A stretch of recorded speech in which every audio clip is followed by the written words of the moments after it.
Alright, y'all. So today we'll be on YouTube watching Crypt TV. Alright, so let's go. Walking the darkened hallways of the school. Only the glow of the exit sign to lead my way. Hold on, I gotta move it.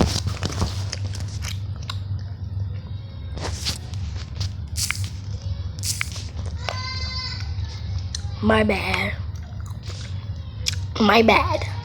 Don't get mad. It's a mistake. Don't get mad. My bad. Bad mind. My bad. Lead my way.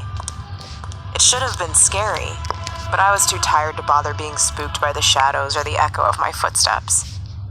I passed the bulletin board, where pictures of the missing teachers adorned posters hung haphazardly. I was used to seeing missing children on milk cartons and news reports, but normal, full-grown adults who've just up and disappeared? That was another feeling altogether. Alright, so there was one for Mr. Lesham, the boisterous there. music teacher that I knew liked to humiliate his students for menial errors, and another for the missing gym teacher, Mr. Morrow, a man that took sadistic pleasure in driving students to total exhaustion for the fun of it.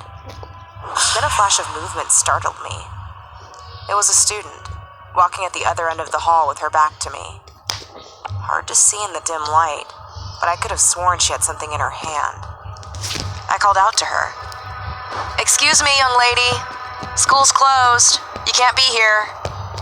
I hurried after her, reaching the corner, but she had already made her way through a door down to the basement under the school, where holiday decorations and props from old school plays were kept. Annoyed, I walked after the student, calling out again. "Miss, stop what you're doing this instant." Even though I was just a TA, I figured I had enough authority to stop a kid from skulking around after hours. But still, no answer.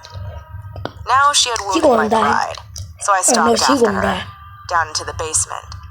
The walls wet with moisture from the rusty pipes, and the old brick walls from the original foundation. That was a simpler time, I thought, when children listened to their elders. I stumbled past old decorations from School Spirit Week, then past the old art supplies. I could just see the shadows of the girl moving ahead. If this was a prank, someone was going to get in so much trouble, maybe even expelled. Then, I saw them. I dropped my cell phone, its light swirling madly as it spun on the floor. My breath caught in my throat. I'd found the missing teachers. Mr. Morrow, the boorish gym teacher, swung from the pipes overhead, choked by his own jump ropes, hands and feet bound. He'd been hog-tied and left to swing, his face purple and bloated, tongue turning black from the weeks spent rotting from a rope. His lips had pulled back as he began to revealing rotten teeth, clenched tight for eternity. Next to him was the body of Mr. Lesham, the music teacher who hated wrong notes so much he'd wrap the students with his conductor's baton. I was horrified as I looked into his glassy eyes, his body propped against the wall. The baton had been jammed straight from one ear to the other. Dried blood crusted down the side of his head. All I could think of as the bile rose in my throat was the last thing he must have heard. It was his own eardrums rupturing and the scraping of the wood as it was driven into his brain. Then I heard the whimper. An old, frail voice I recognized. Mrs. Madison. "Please, I didn't mean to be cruel. I just wanted to." But a wet, squishing sound cut her off, turning her voice into a pained squeal. I crept forward, peering around the corner, where I finally saw her. The body of Miss Madison, with 100 pencils jammed into her. Her eyes, her mouth, her throat and lungs. Each one had sticky, blackened blood all around it. Clearly, someone had been at this for a while. The dark figure I had followed down here was standing over her, having come to finish what it had started. That was when I realized who I had been trailing. I heard her before I saw her clearly. That low, wheezing sound, her breathing, the shk, shk, of her field hockey stick dragging along the ground. The dark figure raised a final pencil over its head, then brought it right down between Mrs. Madison's eyes, finally killing her. My stomach tightened. I knew what would happen when the figure turned around. I was dead. My lips quivered, tears in my eyes as the shadow slowly shifted to look at me. I heard the swinging of the hockey stick, the old wood slicing through the air as it swung towards my jugular vein, ready to hack my head from my body. But then, no pain came. No bloody, gruesome death. I wasn't dead. I could feel something hard pressed against my throat, keeping me from begging for my life, from crying, or from screaming. I didn't want to open my eyes, but I knew I had to. I could hear her, right in my ear. Wet and raspy breathing so close I could smell that fetid breath, sticky sweet like roadkill.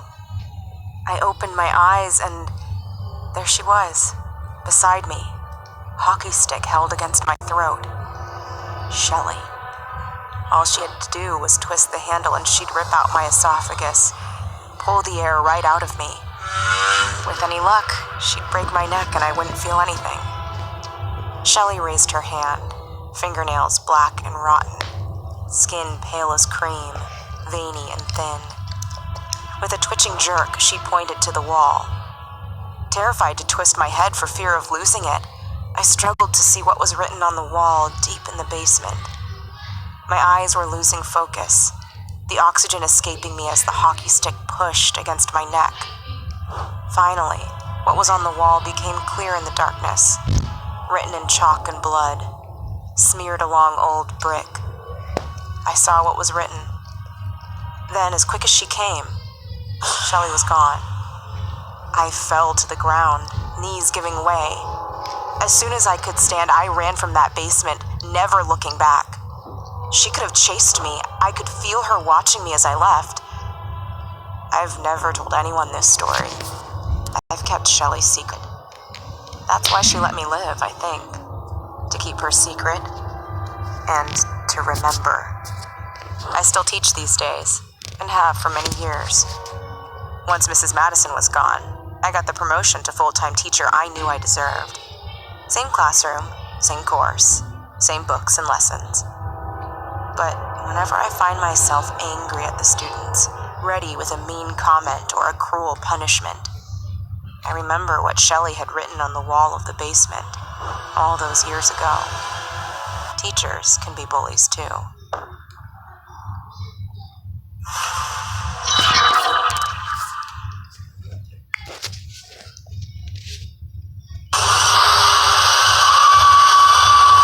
I woke up moaning in pain, my head covered by some kind of a rough cloth.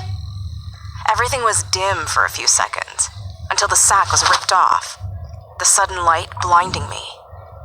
Then I realized just how much trouble I was in. The room in front of me was full of men and women, all of them wearing identical masks. The masks should have been terrifying, with flat, dead eyes painted onto rough cloth, probably cut from the same burlap that had been covering my head seconds earlier. But I was still too stunned to feel much of anything. It looked like I was in some kind of basement. The masked figures were all facing me, except for the one doing the talking, pacing back and forth behind me, a knife in his hand.